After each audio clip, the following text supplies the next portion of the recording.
22nd annual Boscov's Berks Jazz Fest in Reading, Pennsylvania. We're catching up right now with Peter White. Thanks for taking time, Peter. It's nice to see you, Diane. Nice to be here again. And I'm trying to count how many times I've been here at the Berks Jazz Festival in the last 20 years. So it must be at least a dozen times. Yeah, I think at least. And you do a lot of different shows throughout the year too, right?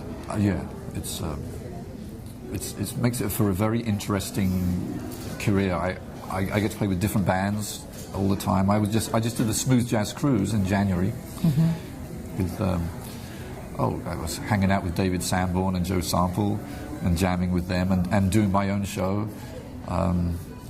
Kirk Whalum was on there too, and he also did my Christmas show in December, and that was together with Mindy Abair as well. So I get to play with lots of different artists throughout the year, and it's really a wonderful blessing for me. It really is.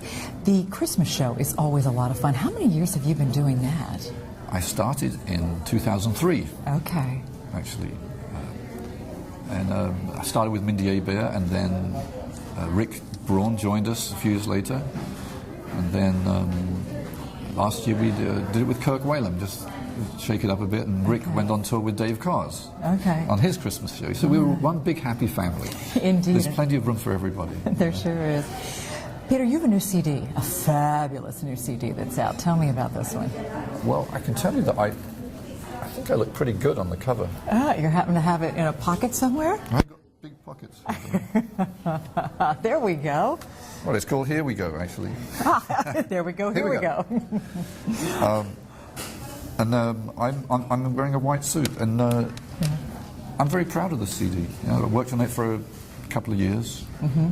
I've got two of the sax players I just mentioned on there, Kirk Whalum and David Sanborn. That's right. And it's always been a dream of mine for a long time to play with David Sanborn. I played many times with Kirk and recorded with him, but never with David. And finally I met him a couple of years ago at the Smooth Jazz Awards in Toronto, and he said, oh, well, we should work together, let's do something. And he gave me his phone number, and I thought, wow, maybe this will finally happen. So I wrote a song, actually the title track to the album, it's called Here We Go, which I wrote specifically for him. I don't even know if he knows this. Oh, okay. Specifically for him to play on. All right.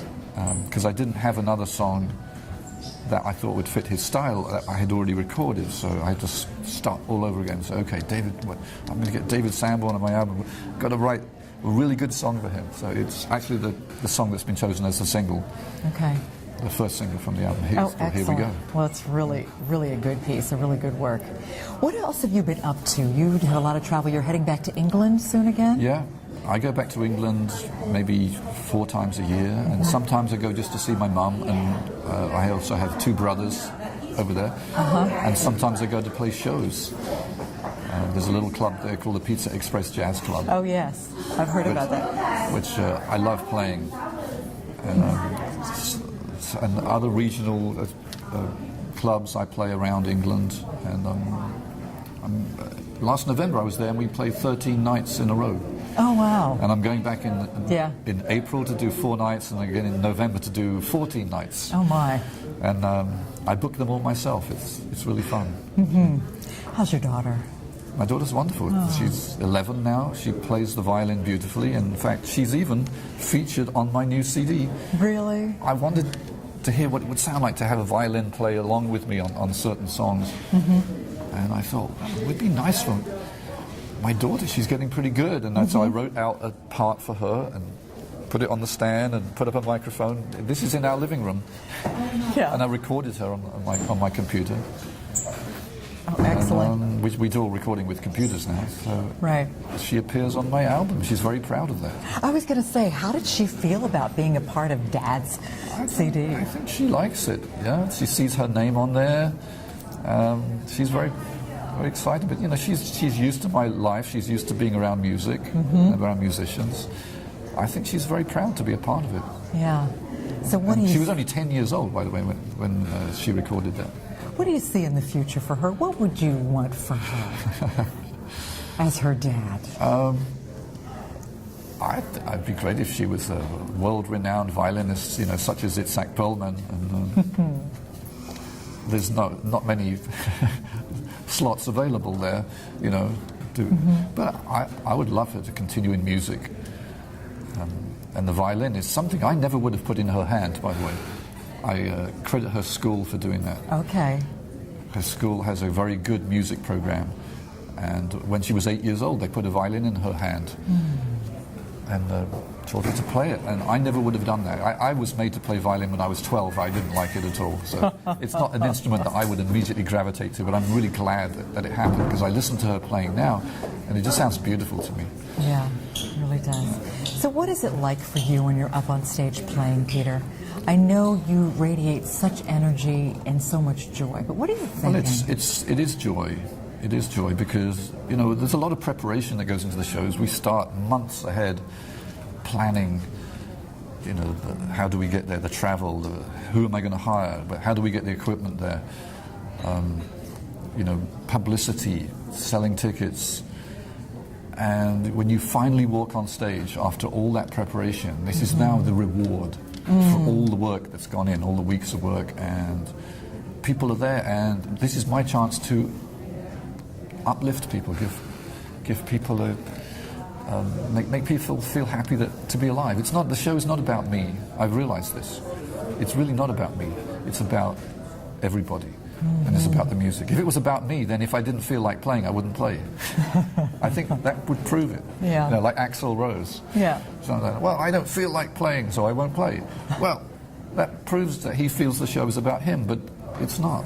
The show is about the audience. We wouldn't be doing the show if nobody was there for us to play to. So I just put everything into it, and to me, there's a joy that people want to share my music like this.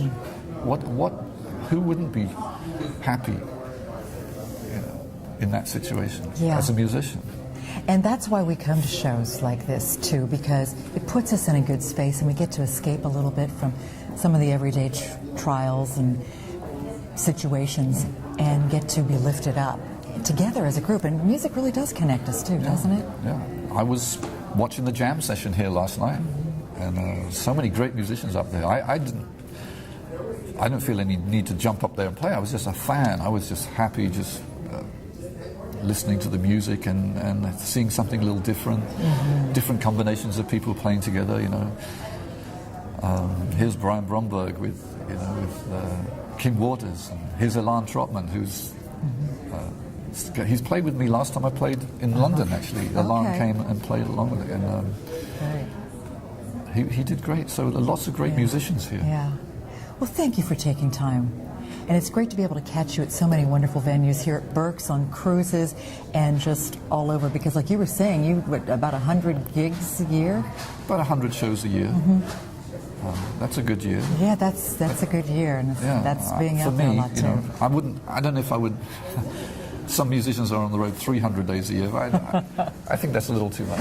Right. You need a balance, right? You need some kind of normal home life. Yeah. All right.